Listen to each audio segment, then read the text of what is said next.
Welcome back to the Restricted Handling Daily Intel Brief. This is what's been going on in China in the past 24 hours. Taiwan has proposed its largest defense budget, and the number that matters is not simply the record total.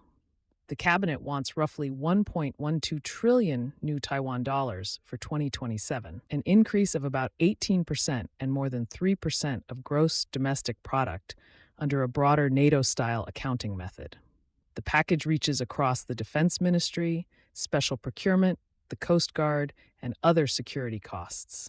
Its real value will depend on whether the money becomes munitions, drones, hardened communications, mobile launchers, repair capacity, and trained units that can survive the opening phase of a blockade or attack. That distinction is crucial because a proposed budget does not fire a missile, disperse a command post, or train a reserve formation. President Lai Ching-te still has to move the plan through a legislature where opposition parties have resisted parts of special defense spending. Beijing understands the gap between announcement and execution. It can keep up air, naval, Coast Guard, cyber, and legal pressure while portraying the higher budget as separatist militarization. That forces Taipei to spend on daily readiness and expensive high-end systems at the same time. Watch the composition as the legislature negotiates. A budget can preserve visible platforms while shaving the less glamorous systems that make them usable under fire. Stockpiles, secure networks, rapid repair, deception, and reserve training rarely produce the biggest headlines.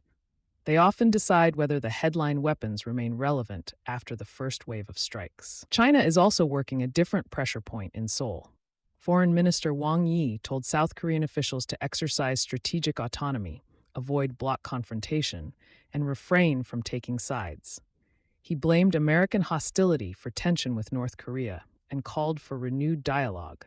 At the same time, he offered a broad economic agenda, including another phase of the bilateral free trade agreement and cooperation in artificial intelligence, green industry, digital commerce, advanced equipment, and services for aging populations. This is classic leverage through a combined package. Beijing is telling Seoul that tighter security alignment with Washington and Tokyo carries a cost, while offering access and cooperation if South Korea preserves more room between the major powers. South Korea wants to stabilize its largest trading relationship without weakening the American alliance. China wants to prevent trilateral cooperation from hardening into a durable security structure aimed at both Beijing and Pyongyang. A possible leaders' summit in November could make that contest more visible. South Korean officials say China is considering the meeting, but it is not settled until both governments announce it. Beijing can use the prospect to encourage restraint on Taiwan, Japan, technology controls, and military exercises. Seoul can use it to seek economic relief and a Chinese role in reducing North Korean risk. The challenge is that China presents itself as the indispensable broker while placing the root cause of the nuclear and missile problem in Washington. On the economy, China held its one-year loan prime rate at 3%. And the longer mortgage-linked rate at 3.5%. That makes 15 consecutive months without a change. The hold came after weak July activity and a record contraction in new yuan loans. Policymakers appear to prefer targeted fiscal support and faster infrastructure spending over another broad rate cut that would squeeze banks or add leverage without creating strong private demand. The policy message is patience. The economic question is confidence. Households and private companies have to want to borrow, invest, and spend. Lower rates alone cannot create that appetite.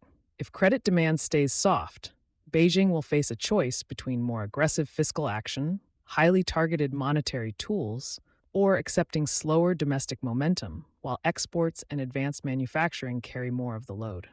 Capital is certainly moving toward advanced manufacturing.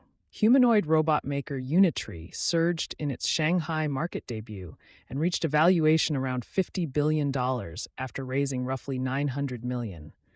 The company says robotics may be approaching a breakthrough comparable to the arrival of consumer generative artificial intelligence.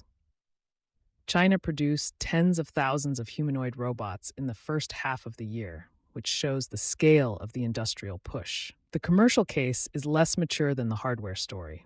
Reliable software, safety, repeat orders, and practical deployment in factories or services still have to catch up. A spectacular listing can fund that work. It can also reveal how a market with too few high-growth assets prices strategic ambition far ahead of current earnings. The next useful evidence will be factory utilization, recurring customers, maintenance costs, and performance outside demonstrations. Washington's new drone tariffs add another layer.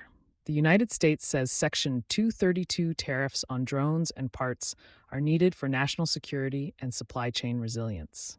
China is demanding their withdrawal and describing them as discriminatory protectionism. Small drones now connect military reconnaissance, public safety, agriculture, infrastructure inspection, and industrial automation.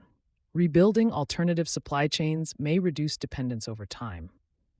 But tariffs raise costs before those alternatives are ready. Chinese official coverage ties these stories into one coherent message.